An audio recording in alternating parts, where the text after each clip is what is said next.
Bismillahirrahmanirrahim. Assalamualaikum warahmatullahi wabarakatuh.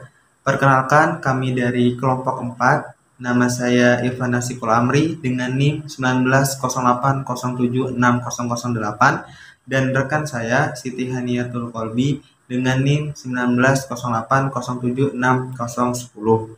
Pada kesempatan kali ini, kami akan membawakan materi yaitu terkait biomolekul dan metabolisme pada lipid. Nantinya di sini kami berdua akan memaparkan terkait materi dan hasil review jurnal yang telah kami lakukan. Untuk yang pertama, penjelasan yang pertama akan saya jelaskan. Di sini saya akan menjelaskan beberapa poin penting. Baik, di sini saya akan menyampaikan 3 poin penting. Yang pertama yaitu terkait beta oksidasi asam lemak, lalu ada gluconeogenesis, dan yang terakhir yaitu adalah review jurnal gluconeogenesis. Baik, di sini saya akan menjelaskan terkait siklus dari beta oksidasi asam lemak. Ada yang tahu siklus tersebut? Nah, siklus beta oksidasi asam lemak merupakan proses kimiawi yang mengubah lemak atau asam lemak menjadi ATP atau adenosin trifosfat.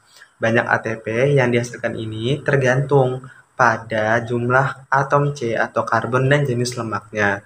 Jadi saya punya contoh nih. Saya punya asam palmitat yang mana memiliki 16 atom karbon, yang mana nantinya itu akan menghasilkan kurang lebih 130 ATP atau adenosin trifosfat.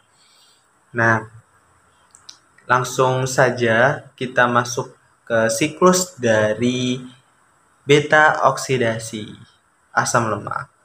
Nah, baik teman-teman, di sini ada 4 tahapan dari beta oksidasi asam lemak.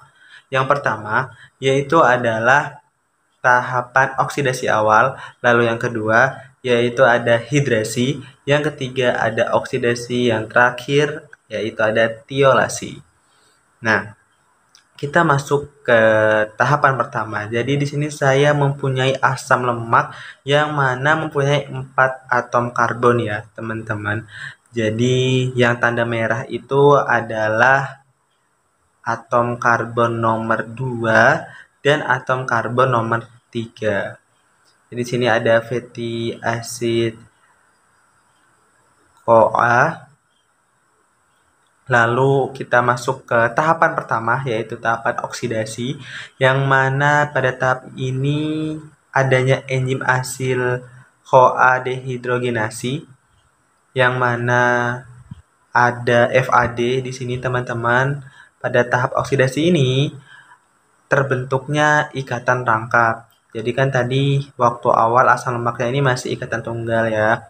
Lalu masuk ke oksidasi ini ikatan tunggal tersebut akan menjadi ikatan rangkap. Mengapa bisa demikian? Jadi tadi di atom karbon nomor 2 dan atom karbon nomor 3 kan mengikat 2 hidrogen. Nah, masing-masing dari atom C kedua dan atom C ketiga ini melepaskan 1 hidrogennya, lalu ditarik oleh si FAD, sehingga pada tahap oksidasi ini menghasilkan FADH2.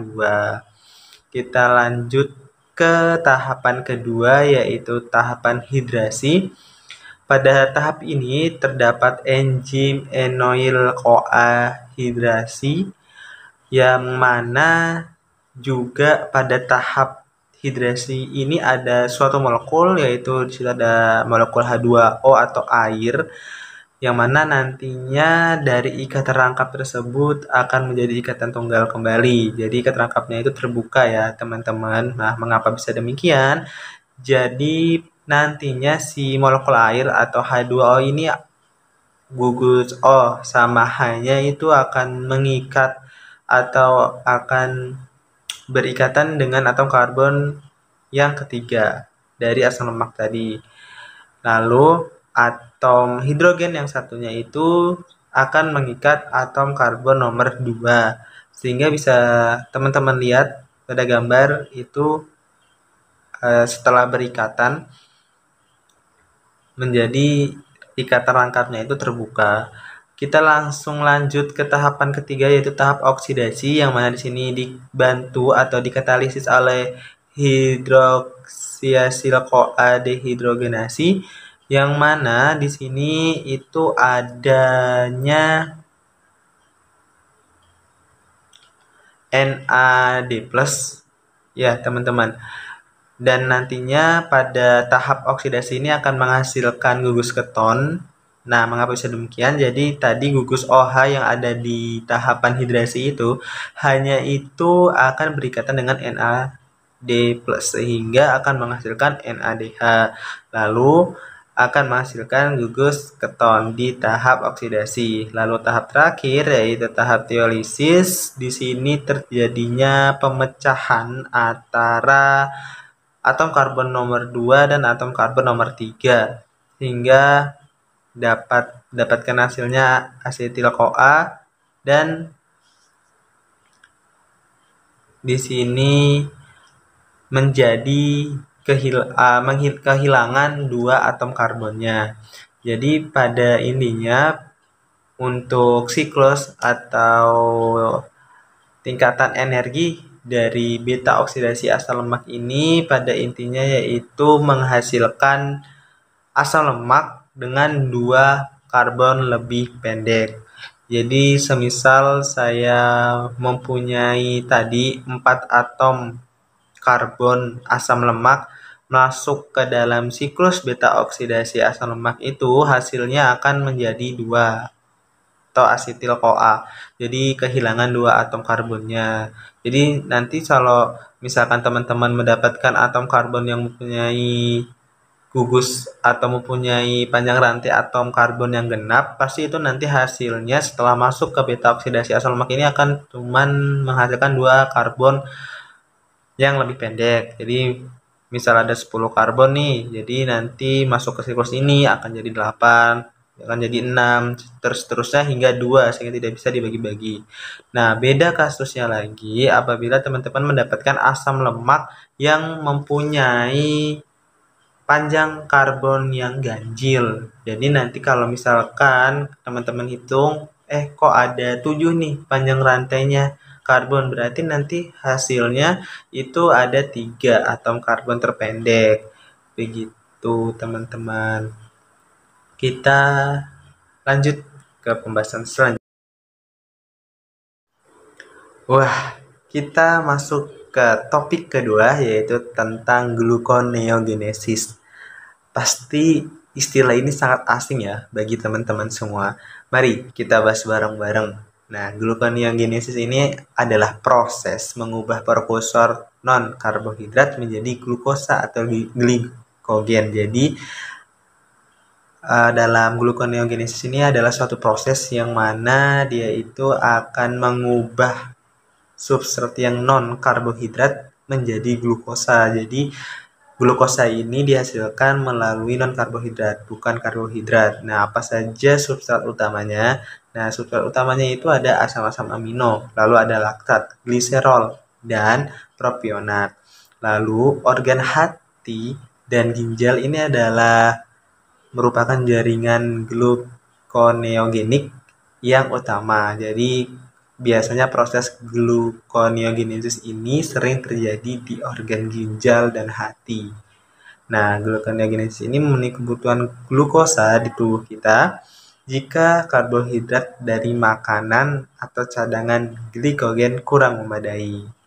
Nah, pasokan glukosa ini kan merupakan hal yang penting nih bagi saraf kita ya, terutama terus eritrosit. Nah, yang mana apabila kita kekurangan glukosa itu atau mengalami kegagalan gluconeogenesis ini biasanya itu bersifat fatal, bisa mengakibatkan koma atau kematian. Lanjut untuk ke fungsi dari gluconeogenesis. Jadi ada beberapa fungsi yang diberikan oleh gluconeogenesis. Yang pertama yaitu adalah penyediaan glukosa untuk tubuh selama kelaparan dan situasi lain ketika karbohidrat asupan dari saluran pencernaan terbatas dan simpangan glukogen tubuh habis. Jadi peran dari gluconeogenesis ini sangat membantu kita ketika bagi umat Islam saat menjalankan ibadah puasa. Nah, itu kan kita tidak mengkonsumsi makanan. Jadi otomatis tubuh kita itu akan memproses atau melakukan metabolisme dengan yang ada di tubuh kita gitu, sisa yang ada di tubuh kita. Nah, di gluconeogenesis ini, dia ini yang nantinya akan mengubah glukosa dari substrat non karbohidrat gitu. Jadi tanpa kita makan ya, kan kalau misalkan kita makan dapat asupan karbohidrat, kalau nggak makan berarti kita nggak dapat. Nah, ternyata gluconeogenesis ini sangat berperan fungsinya untuk memenuhi pasokan glukosa bagi tubuh kita. Lalu fungsi yang kedua yaitu adalah pemanfaatan kembali laktat dan gliserol yang diproduksi dalam jumlah kecil, jumlah di bawah kondisi bas saat dalam jumlah meningkat selama latihan dan meningkatkan aktivitas simpatis. Nah, itu fungsi yang kedua. Lalu fungsi yang ketiga yaitu adalah pemberian NH3 di ginjal untuk melawan asidosis, misalnya pada kelaparan yang berkepanjangan. Lalu yang terakhir, metabolisme asam amino yang diserap dari saluran pencernaan atau dilepaskan selama pemecahan protein di otot dan jaringan lainnya. Begitu untuk fungsi dari gluconeogenesis dan pengertiannya. Nah, kita akan lanjut nih, akan membahas siklus dari gluconeogenesis. Oke, ini dia tampilan dari siklus dari gluconeogenesis. Ini adalah reaksi kompleksnya ya, teman-teman. Begitu kompleks dan detail. Jadi di sini nanti itu ada siklus dari glikolisis beserta pembalikan dari glikolisisnya. Nah, ini banyak, terserah teman-teman mau masukin dari mana, bisa dari propionat, terus bisa dari laktat, bisa dari gliserol, terus yang untuk lingkaran biru yang bulat, terus ada panahnya ini adalah asam-asam amino. Jadi entry-nya atau pintu masuk asam amino ke siklusnya itu ini dilambangkan dengan yang biru-biru bulat ini, bisa masuk dari misalkan alpha ketoglutarate, lalu bisa masuk ke dari fumarat, bisa masuk dari pirufat. Nah, itu adalah entry-entry dari asam amino. Nah, terus ini kan gluconeogenesis ini reaksi reversibel, jadi ada enzim-enzim yang baru dalam proses atau siklus dari gluconeogenesis. Jadi di sini ada dua ya teman-teman, ada dinding, ini adalah dinding mitokondria yang mana dalam mitokondria ini terjadi siklus Krebs di dalamnya, yang lingkaran ini adalah siklus Krebs. Lah, sedangkan yang di luarnya ini, di luar dari dinding mitokondria itu di sitoplasma terjadi reaksi glikolisis beserta pembalikan dari glikolisisnya. Nah, tadi sudah saya sebutkan kan di awal tadi bahwasanya ini bersifat reversibel, berarti adanya enzim-enzim yang baru yang masuk dalam siklus. Jadi di sini anggap saja ada sisi kiri dan sisi kanan. Nah, sisi kiri ini merupakan sisi dari gluconeogenesis, sedangkan sisi yang sebelah kanan itu merupakan dari glikolisis. Nah, kita bahas satu-satu. Enzim yang ada yang masuk pada tahapan gluconeogenesis ini ada enzim glukosa 6 tipe fosfat 6 fosfat. Nah, ini dari glukosa 6 fosfat menjadi glukosa dengan bantuan enzim glukosa 6 fosfat. Sedangkan pada tahap glikolisisnya yang sebelah kanannya ini untuk mengubah glukosa 6 fosfat menjadi glukosa itu dibantu dengan enzim heksokinase dan glukokinase. Langsung kita lihat lagi ada enzim fruktase 1,6 bifosfat yang mana untuk mengubah fruktosa 1,6 bifosfat menjadi fruktosa 6 fosfat itu dibantu dengan enzim fruktase 1,6 bifosfat. Sedangkan pada tahapan glikolisisnya untuk mengubah fruktase 1,6 bifosfat menjadi fruktase 6 fosfat itu memerlukan enzim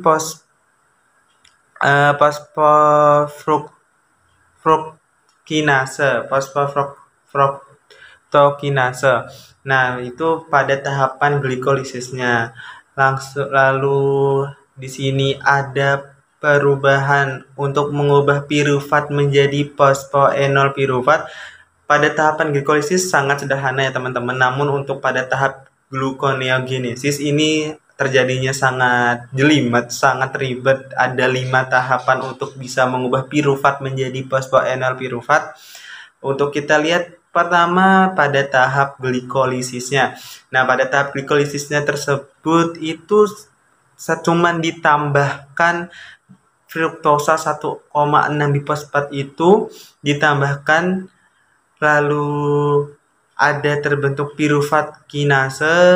Nah, pirufat kinase inilah yang membantu mengubah pirufat menjadi fosfoenol pirufat. Sedangkan untuk pada tahap gluconeogenesisnya ini agak sedikit ya sangat panjang prosesnya. Sebenarnya ada 5 tahapan, yaitu dari pirufat masuk ke mitokondria, lalu di mitokondria pirufat itu masuk dalam oksa oksaloat oksa oksaloate ini dimasuk dalam siklus Krebs, yang mana pirufat diolah dalam siklus Krebs menjadi oksalot, terus lalu keluar menjadi malat keluar menjadi oksalat lagi, lalu oksalat baru berubah menjadi fosfoenol pirufatnya, baru menjadi ini. Jadi ada 5 tahapan untuk tahap gluconeogenesisnya untuk mengubah pirufat menjadi fosfoenol pirufat. Jadi menurut saya pribadi, ada yang mengatakan beberapa orang mungkin lebih baik kekurangan gula dibandingkan kelebihan gula. Namun menurut saya, melihat siklus kompleks dari gluconeogenesis ini, alangkah lebih baiknya kita mempunyai gula yang normal agar siklusnya juga tetap berjalan dengan baik dan tidak terjadi hal-hal yang tidak diinginkan atau menimbulkan efek sampingnya.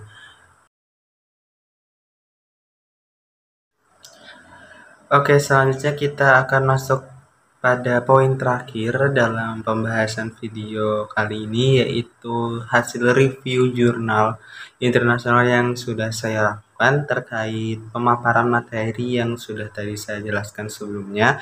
Lalu nantinya di sini akan saya kaitkan dengan hasil review jurnal internasional yang sudah saya lakukan. Jadi sebelumnya dalam homeostatis glukosa, yang mana homeostatis glukosa ini adalah hasil dari keseimbangan antara suplai glukosa darah dan konsumsi dalam sel. Untuk kolom sirkulasi glukosa disuplai oleh saluran pencernaan dan diproduksi di dalam tubuh dalam proses gluconeogenesis. Nah, hanya hati dan ginjal yang dapat memasuk glukosa ke sirkulasi melalui proses gluconeogenesis, yang melibatkan sintetis glukosa lagi dari substrat non-glikemik dan melalui glikogenolisis, yaitu penguraian glikogen yang disimpan. Sedangkan gluconeogenesis yaitu sintetis glukosa dari substrat non-glikemik dalam kondisi fisiologis dan patologis. Ginjal juga berperan penting dalam menjaga homeostatis metabolik tubuh. Hal ini disebabkan partisipasi mereka dalam proses glikolisis dan gluconeogenesis. Nah, dalam jurnal yang sudah saya review ini menyajikan penelitian utama tentang peran glikogen bentuk glukosa yang disimpan dan bagaimana akumulasinya di dalam sel, yang memberikan informasi baru tentang hubungan antara diabetes dan penyakit ginjal diabetes. Nah, tadi kan untuk gluconeogenesis ini kan basis tempatnya itu ada di hati dan ginjal. Ginjal ini adalah organ utama yang terlibat dalam pelepasan insulin dari sirkulasi sistematik. Nah, mereka berkontribusi pada produksi glukosa endogen melalui sistem gluconeogenesis, terutama dalam sel-sel tubulus proksimal atau PT, di bawah regulasi glukosa dan insulin. Selain itu, PT menyerap kembali glukosa setelah difiltrasi glomerulusnya melalui transporter yang terkait dengan natrium glukosa atau SGLT, terutama SGLT2 yang terletak di permukaan luminal sel PT. Nah, DM atau diabetes mellitus dalam keadaan hiperglikemia atau yang disebut dengan kadar gula yang tinggi, kronik disertai berbagai kelainan metabolik akibat gangguan hormon insulin yang menimbulkan berbagai komplikasi kronik pada mata, ginjal, saraf, dan pembuluh darah. Kadar glukosa dalam darah dalam tubuh dijaga dalam jumlah konstan, di mana tubuh melakukan beberapa proses, salah satunya yaitu gluconeogenesis. Nah, jadi proses gluconeogenesis ini sangat penting khususnya bagi para pengidap diabetes mellitus. Jadi sistem inilah yang mengkontrol agar gula itu tidak mengalami hiperglikemia atau kadar gula yang rendah. Nah, gluconeogenesis ini adalah proses sintesis atau pembentukan glukosa dari sumber bukan karbohidrat. Seperti yang sudah saya jelaskan di awal, molekul yang umumnya ini sebagai bahan baku glukosa adalah asam pirufat, namun oksaloasetat dan dehidroaseton fosfat dapat juga menjalani proses gluconeogenesis.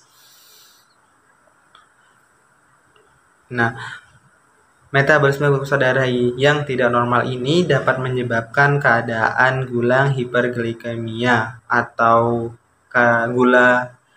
kadar gula yang tinggi dan hipoglikemia yang mana kadar gulanya yang rendah. Menurut jurnal yang saya review juga, diabetes ini adalah penyebab utama gagal ginjal dengan sekitar 44% penyakit ginjal stadium akhir di seluruh dunia.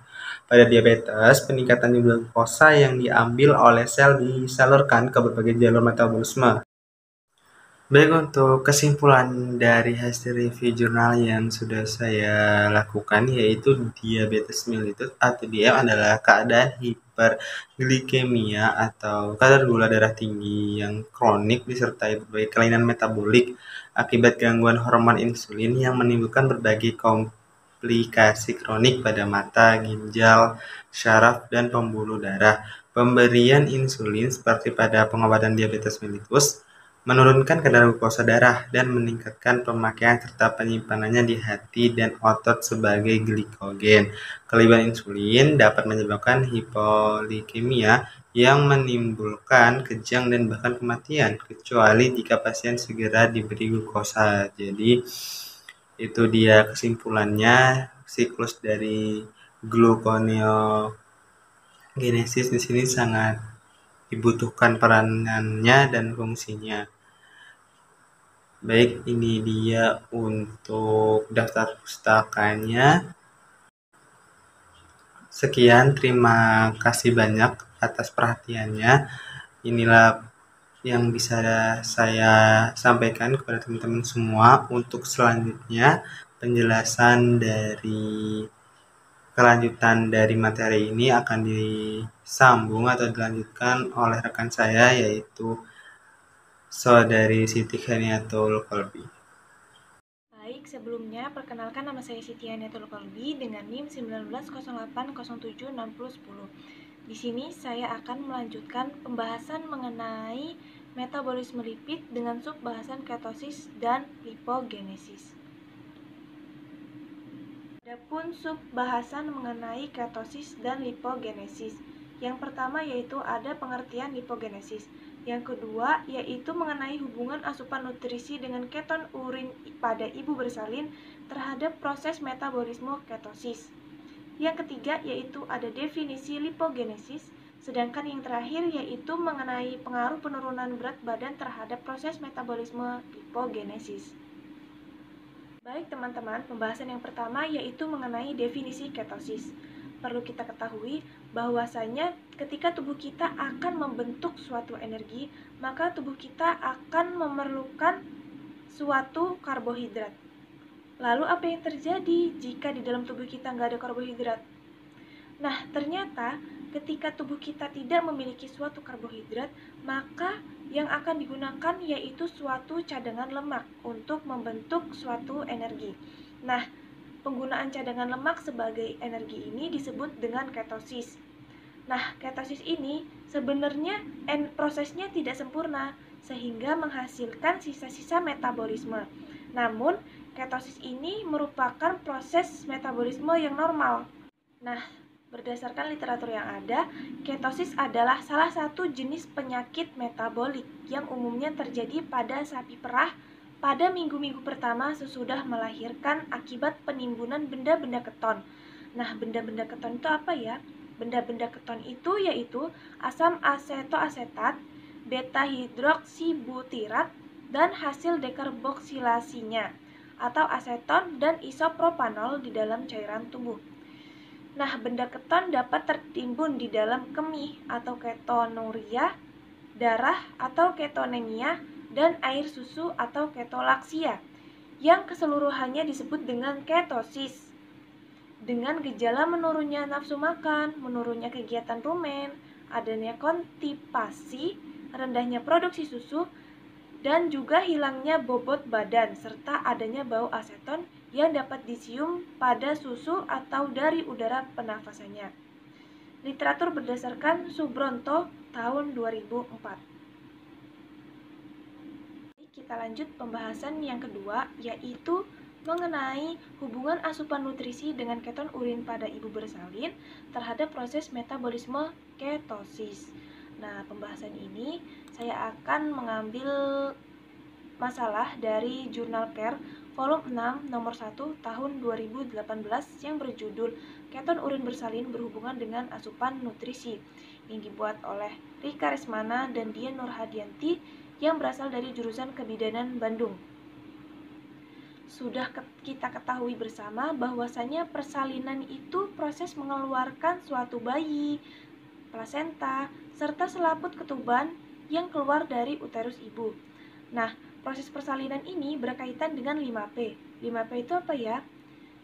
Yaitu passageway atau jalan lahir, passenger atau janin, plasenta dan selaput ketuban, position atau posisi letak janin dan ibu, psikologik atau psikologi ibu, serta power atau kekuatan ibu saat mengedan.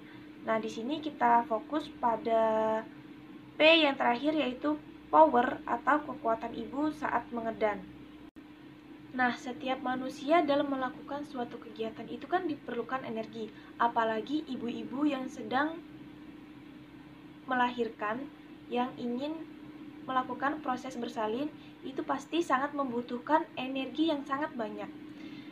Seperti yang dijelaskan dalam penelitian Zulianti tahun 2009, bahwa makanan yang mengandung energi dalam bentuk susu dan madu akan menambah kekuatan menejang pada ibu sehingga tidak terjadi partus lama, dikarenakan adanya faktor power atau kekuatan ibu. Lalu ternyata metabolisme pada ibu bersalin akan mengalami peningkatan.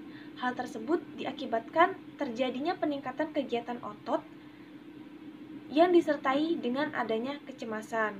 Nah, kegiatan otot tubuh ini saat mengedan itu perlu banget energi yang banyak, energi yang optimal. Nah, dengan energi yang optimal ini, ibu akan mendapatkan kekuatan atau energi yang optimal pula. Nah, lanjut ya. Berdasarkan hasil penelitian Sofiati tahun 2015, sebagian besar ibu atau sekitar 84,1% itu mempunyai kekuatan yang kurang baik dalam proses bersalin, sehingga persalinannya itu lebih dari 18 jam.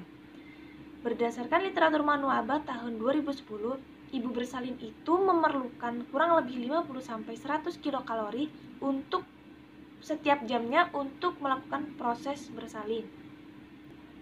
Lalu kan energi itu berasal dari karbohidrat. Lah, kalau ibu bersalinnya aja nggak punya karbohidrat untuk dibentuk energi, apa ya yang akan digunakan? Ternyata cadangan lemak yang akan digunakan untuk proses pembentukan energi. Nah, penggunaan cadangan lemak inilah yang kita sebut sebagai ketosis atau ketorin. Seperti yang dijelaskan sebelumnya, dampak dari ketidakcukupan nutrisi akan berakibat terhadap adanya pembakaran lemak tubuh yang berlebihan, sehingga mengakibatkan metabolismenya menjadi tidak sempurna dan juga akan menyisakan bahan-bahan keton. Oke, lanjut. Jadi semua makhluk atau semua orang itu membutuhkan air minum. Nah, namun berdasarkan penelitian Scruton et al. Tahun 1999 bahwa ibu yang hanya minum air putih aja itu saat bersalin menunjukkan peluangnya lebih besar untuk terjadi ketosis pada akhir persalinan, sehingga terjadi penurunan kadar glukosa dan insulin. Aktivitas uterus dapat menurun akibat akumulasi benda keton yang akan berdampak pada his inadekuat dan akan mengganggu proses kemajuan dalam persalinan. Nah, tapi beda lagi bahasanya ketika ibu yang akan melakukan persalinan itu diberikan air kelapa muda sebanyak 250 ml. Berdasarkan penelitian Dway tahun 2014 menunjukkan bahwa ada pengaruh yang signifikan dari pemberian air kelapa muda terhadap persalinan. Ternyata pemberian air kelapa muda sebanyak 250 ml itu dapat menambah asupan nutrisi dan energi, sehingga dapat mengurangi ketosis dalam persalinan. Jadi, sebagai gantinya air minum biasa itu, untuk ibu bersalin lebih baik diberikan air kelapa muda sebanyak 250 ml. Ternyata, selain menghindari terjadinya ketosis, pemberian air kelapa muda itu meningkatkan kekuatan his kontraksi pada saat bersalin, sehingga persalinan menjadi tidak berlangsung lama atau tidak sampai 18 jam seperti ibu-ibu yang mengalami ketonuria. Pembahasan yang ketiga yaitu mengenai definisi lipogenesis. Lipogenesis adalah pembentukan asam lemak yang terjadi di dalam hati. Perlu kita ketahui bahwa tubuh kita ini memiliki glukosa dan protein. Namun, glukosa dan protein ini tidak segera digunakan tubuh. Sebagian besar akan tersimpan sebagai trigliserida. Nah, selanjutnya, sebagian kecil glukosa akan tersimpan sebagai glikogen, sedangkan protein akan tersimpan di dalam cadangan asam amino. Nah, perlu kita ketahui juga bahwasanya dalam tubuh kita itu terdapat banyak sekali atom karbon. Nah, sebagian besar atom karbon yang berasal dari glukosa dan asam amino yang berlebihan akan disintesis menjadi trigliserida atau disebut lipogenesis.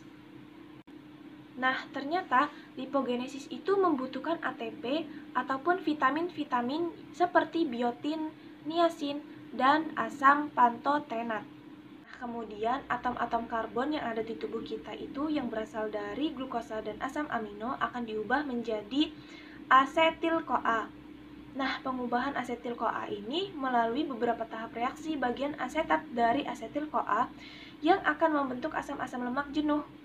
Nah, berupa asam palmitat atau C16, asam stearat atau C18, ataupun asam arachidonat atau C20. Kemudian, asam lemak ini akan melakukan esterifikasi dengan gliserol atau diproduksi dalam glikolisis, sehingga menghasilkan aliran darah seperti very low density lipoprotein atau VLDV yang digunakan untuk menghasilkan energi atau disimpan dalam sel-sel lemak. Nah, pembahasan yang terakhir ini mengenai pengaruh penurunan berat badan terhadap proses metabolisme lipogenesis. Nah, untuk pembahasan terakhir ini saya mengambil masalah dari Jurnal Pendidikan Kesehatan Rekreasi volume 7 nomor 2 Juni 2021 dengan judul Hasil latihan intensitas 75% kemampuan repetisi maksimal terhadap berat badan yang diteliti oleh Yetovan Juni Samudra dan Nurul Musfira. Nah, jadi ketika seseorang itu mengkonsumsi karbohidratnya yang banyak, maka akan menyebabkan terjadinya peningkatan gula darah yang tinggi. Nah, kemudian keadaan ini tuh yang meningkatkan insulin itu untuk mengembalikan kadar gula darahnya. Jadi pada dasarnya insulin itu berfungsi sebagai memindahkan gula darah ke dalam sel-sel dalam proses selanjutnya untuk diubah menjadi energi dan glikogen. Nah, ketika keadaan sel penuh dengan glikogen yang berasal dari glukosa yang dibahas pada definisi lipogenesis, maka kelebihan ini akan diubah menjadi lemak melalui proses lipogenesis. Nah, jadi sumber-sumber energi yaitu seperti karbohidrat, lemak, protein itu pada dasarnya kan akan dibentuk menjadi energi untuk melakukan kegiatan. Nah, ketika ketiganya itu tidak dibentuk menjadi energi, maka akan masuk ke dalam tubuh dan akan dibentuk menjadi glukosa. Yang mana masing-masing proses yang dimiliki oleh tiap zat gizi untuk menjadi glukosa itu. Nah, terus kalau misalkan manusia tersebut di dalam tubuhnya membutuhkan energi, maka glukosa tersebut itulah yang akan dibentuk menjadi senyawa asetil CoA sehingga akan siap untuk digunakan. Nah, senyawa inilah yang selanjutnya akan diubah menjadi asam lemak yang tersimpan dalam bentuk trigliserida dalam jaringan adipose. Nah, selanjutnya itu kan glukosa itu akan mengalami glikolisis. Terus itu akan masuk ke dalam siklus Krebs untuk membentuk ATP atau energi yang biasanya kita gunakan. Lah, kayak mana ya kalau misalkan glukosa itu tidak diproses menjadi glikolisis untuk menyediakan suatu energi? Nah, ternyata nanti ujung-ujungnya itu si glukosanya itu akan menumpuk sehingga terjadi kelebihan glukosa dan akan disimpan dalam bentuk glikogen dalam proses glikolisis. Nah, orang yang memiliki jumlah sel lemak banyak akan memiliki jumlah berat badan yang lebih dan akan tetap terasa lapar karena sel-sel adiposa yang tadi itu belum kenyang. Nah, proses inilah yang menyebabkan orang-orang itu semakin menggemuk. Nah, baik, kita lanjut. Jadi dalam proses penyimpanan lemak di adipose itu juga diperlukan sebuah energi. Nah, jadi gini, ketika orang-orang itu makan makanan yang mengandung karbohidrat, protein, dan lemak, energi yang digunakan itu lebih sedikit. Lebih sedikit energi ketika menyimpan karbohidrat, lemak, dan protein dibandingkan ketiganya itu diubah menjadi suatu lemak. Nah, itulah yang menjadikan orang-orang yang makan makanan berlemak akan cenderung lebih cepat gemuk.